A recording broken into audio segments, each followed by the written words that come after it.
Hey, what's up, Unbroken Nation? And this is the truth. This is the difference for everyone watching and listening right now, wherever you are in the world. If you fucking pay attention to what I'm going to say to you right now, your life will be different. I'm not saying it's going to be better because I don't know what that means for you, but it will be different. The threshold between where you are right now and where you want to go and the life that you want to have is you have to face your fear.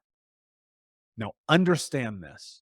Fear is a part of the human experience based on survival. You need to know when you're walking through the woods whether or not that's a fucking snake or a stick. This is really important, right? Because that's survival. That's how we've been able to live for millennia. Now, in real life, today in 2022, first day of the year, as you're thinking about what's next, some of you, I know this because I coach some of you who are listening right now, have written down your goals and you're waiting till Monday and you're waiting till Thursday and you're waiting till next week.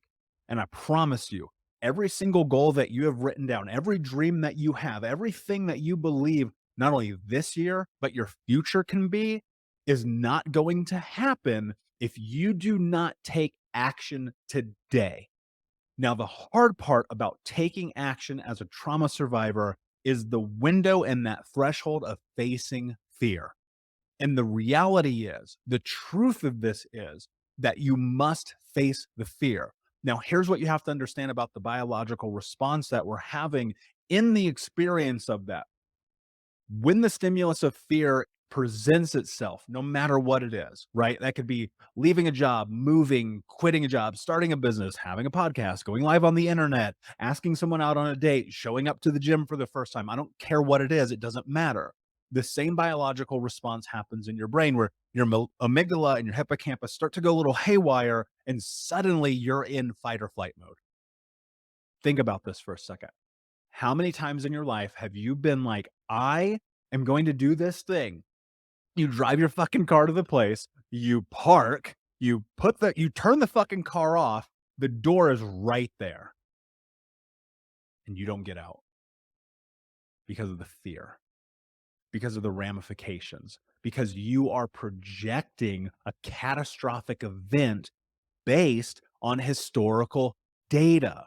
The reason people get stuck is because you have data to support when you do this thing that you're going to do, there might be pain. Like, understand that.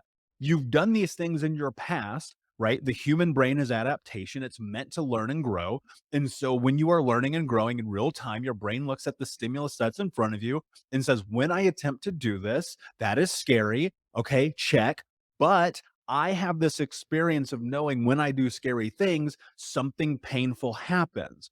Now, that could be shame, it could be embarrassment, it could be guilt, it could be physical punishment, it could be being ostracized, it could be any of the things that happen in the experience of overcoming fear. Now, in that, what you have to remind yourself of in real time, and this is where it's tricky, but if you understand this, you're gonna fucking win all day, I promise. You're having a biological response. That's it. You're having a chemical release happen in your brain. And in my experience, there's a couple of ways to combat this. And I think the most important thing that you can do in combating this is to bring awareness and acknowledgement to it.